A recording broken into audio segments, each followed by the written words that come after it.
This is National Native News. I'm Jill Freitas. Petersburg's first traditional canoe in a century recently completed its maiden voyage. A small group of pullers paddled more than 100 miles through southeast Alaska, following the tradition known as Journey before arriving in Juneau for celebration. KFSK's Olivia Rose spoke with some of the Petersburg's pullers about the experience. Over 200 people, many wearing regalia, are gathered on a sunny afternoon at Yaakw Recreation Area. 10 canoes are floating near the shore, each taking turns for traditional protocols before landing on the beach. Among them is Petersburg's killer whale canoe, or Kéet in Tlingit. Brandon Ware is the skipper. He shouts an introduction from the water. Good excuse for having us. We're so grateful to be here. The 39-foot fiberglass Tlingit-style canoe is Petersburg's first in a century or so. After introductions, permission is given and all the canoes land on the beach. Dozens of pullers from communities throughout and beyond the region are welcomed ashore. There's singing, dancing, drumming. Friends, family, and loved ones find each other in the crowd. Brandon Ware, the skipper from Petersburg, says arriving feels bittersweet, man. This is the most incredible feeling in the world. Only about 9 pullers signed up to paddle Kéet through Alaska's Inside Passage, including his brothers. Saguch Billy Ware describes the moment as powerful for Kéet and his community. He says coming all this way feels surreal.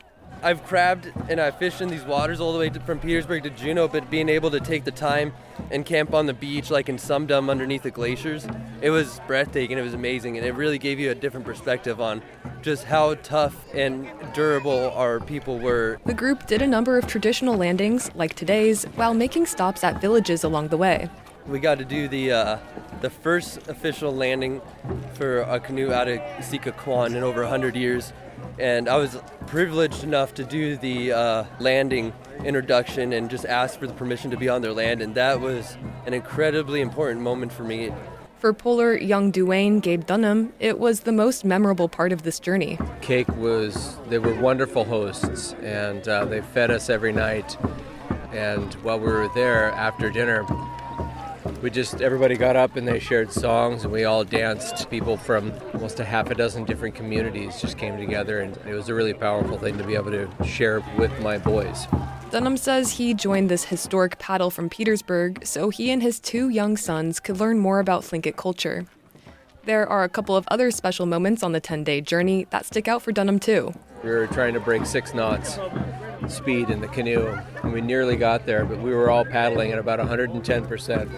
And we were working hard, and that's when I broke my second paddle. Gooch Tala Victoria Moore paddled the canoe from Petersburg with her son, the Ha Gooch, Alex, who has autism. Like most of the pullers on Kéet, this was their first canoe journey to celebration. He did great. I just so appreciate everybody helping me bring him to his culture and to celebration, to my homeland here in Juneau, and making some new connections. So it's just beautiful. Ganeshish.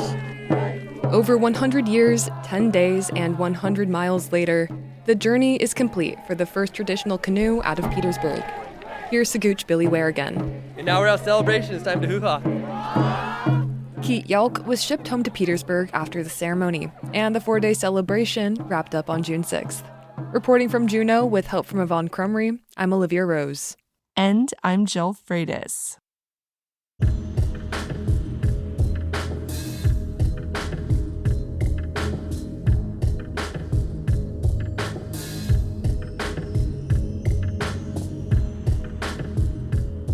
National Native News is produced by Kawanak Broadcast Corporation with funding by the Corporation for Public Broadcasting. Skugtash. For more than 40 years, Ramona Farms has revived ancient traditional foods, tepary beans, pinoli, polentas, and more, all from store.ramonafarms.com. Ramona Farms supports this show. Tomye.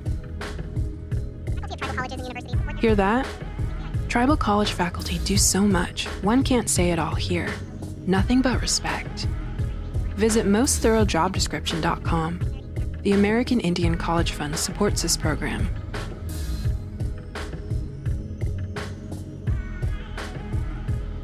Native Voice One, the Native American Radio Network.